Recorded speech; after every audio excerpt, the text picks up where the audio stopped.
Kades, Anda saya tugaskan sekarang di Dikbud ini untuk menghentikan semua hal-hal yang berbau seperti itu. Berhentilah, tidak ada lagi penekanan, tidak ada lagi paksaan, tidak lagi minta-minta, tidak ada lagi yang bersifat zalim, tidak ada lagi, sudah selesai sudah kita.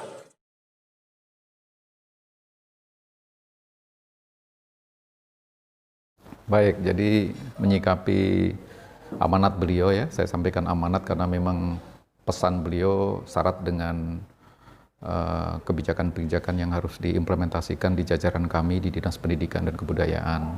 Jadi penegasan Bapak Bupati kemarin sebenarnya merefresh saja atas hal-hal yang memang sudah terdokumentasi dalam Perda nomor 1 tahun 2019 tentang RPJMD. Garis kebijakan 5 tahun ke depan, kita bicara khusus mengenai peningkatan kualitas sumber daya manusia yang beliau sampaikan kemarin, aspeknya kan bermuara pada angka IPM, di mana konten dari IPM itu pertama adalah di pendidikan, kemudian kesehatan, kemudian di daya beli masyarakat. Nah, khusus mengenai pendidikan, beliau sampaikan bahwa angka lama sekolah kita masih sangat rendah. Kemudian angka harapan lama sekolah kita juga perlu terus ditingkatkan, sehingga beban jajaran pendidikan ini cukup berat dalam mengemban target dan kebijakan pada pencapaian tujuan 2023 sebagai akhir dari RPJMD kita. Oleh karena itu, beliau minta seluruh jajaran pendidikan dari mulai guru, kemudian tenaga kependidikan, kepala unit, sampai ke jajaran dinas pendidikan harus menyamakan gerak dan langkah, sehingga tidak ada visi yang berbeda di antara tatakan kebijakan dengan tataran implementasi. Nah, itulah yang menjadi amanat beliau kepada saya khususnya selaku pengemban amanah baru dan jajaran pendidikan. Saya sebenarnya pada beberapa kesempatan sebelumnya sudah pernah sampaikan di beberapa pertemuan, dan hari pertama ketika saya masuk, saya juga sudah sampaikan kepada seluruh kepala unit yang kami undang apel pagi di sini. Kemudian kami rapat teknis mengenai program-program mendesak yang segera harus dituntaskan, yang tertunda dan seterusnya. Sehingga saya pikir penguatan dari pimpinan daerah ini menambah support bagi kami dan jajaran untuk mengambil langkah-langkah strategis yang mengarah ke arah pencapaian tujuan tadi. Saya kira itu prinsipnya yang harus kita lakukan. Nah, seterusnya kemarin karena eventnya itu khusus pada upaya kita percepatan pelaksanaan Dakfisik tahun 2020, makanya beliau berkenan untuk bertatap muka dengan jajaran sekolah SD SMP, kemudian ditambah dengan K3S dan MKKS penerima wilayah penerima DAK 2020. Jumlah kemarin yang hadir sekitar 197 orang. Inti acaranya adalah arahan pimpinan daerah, dalam hal ini Bapak Bupati, untuk menegaskan bagaimana Dakfisik itu dilaksanakan. Secara prinsip memang kegiatan itu adalah swaklola. Yang mengemban amanah pelaksana tugas adalah tim yang di-SK-kan oleh kepala sekolah.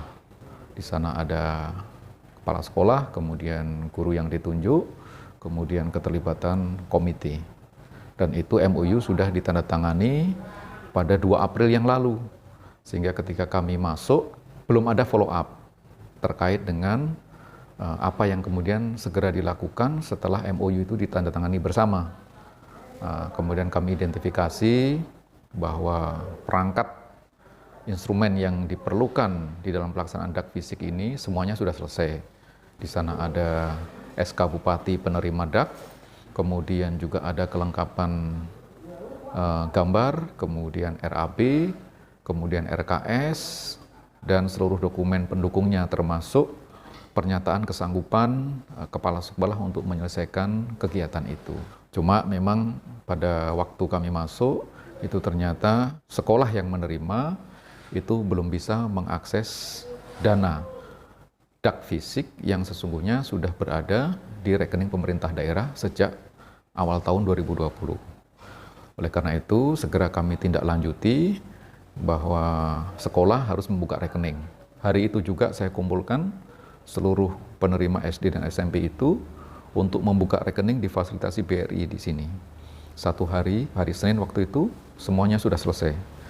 Kemudian insya Allah, Senin tanggal 3 besok, 25% dana pertama yang sesuai ketentuan Juklak dan Juknisnya sudah akan masuk ke rekening masing-masing sekolah, dan siangnya beliau-beliau di sekolah sudah bisa mengakses itu sebagai tahap pertama untuk pelaksanaan kegiatan fisik. Hasil identifikasi beliau terhadap lini-lini yang selama ini dilaporkan langsung oleh jajaran pendidikan itu kepada beliau melalui WA, melalui perjumpaan langsung dan seterusnya, sehingga beliau inginkan hal-hal yang tidak sah di dalam proses berkegiatan di lingkup dinas pendidikan seharusnya tidak ada.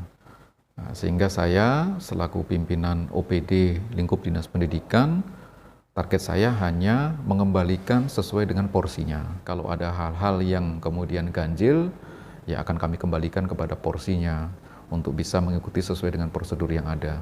Semua itu ada aturannya, ada tata caranya, ada pedomannya. Itu saja yang akan kita ikuti di semua lini kita, baik dari kepala unit di kecamatan sampai kepada dinas di sini. Ini mungkin harus melibatkan banyak pihak untuk kembali kepada hal-hal yang memang seharusnya dilakukan. Nah, banyak sekali hal-hal yang memang harus kita urai satu persatu, tapi tidak menafikan hal-hal yang sudah baik, yang sudah pernah dilakukan pendahulu kami, dan itu pasti akan kami lanjutkan untuk bisa tetap diterapkan di lingkungan Dinas Pendidikan dan Kebudayaan. Ya, saya kira itu.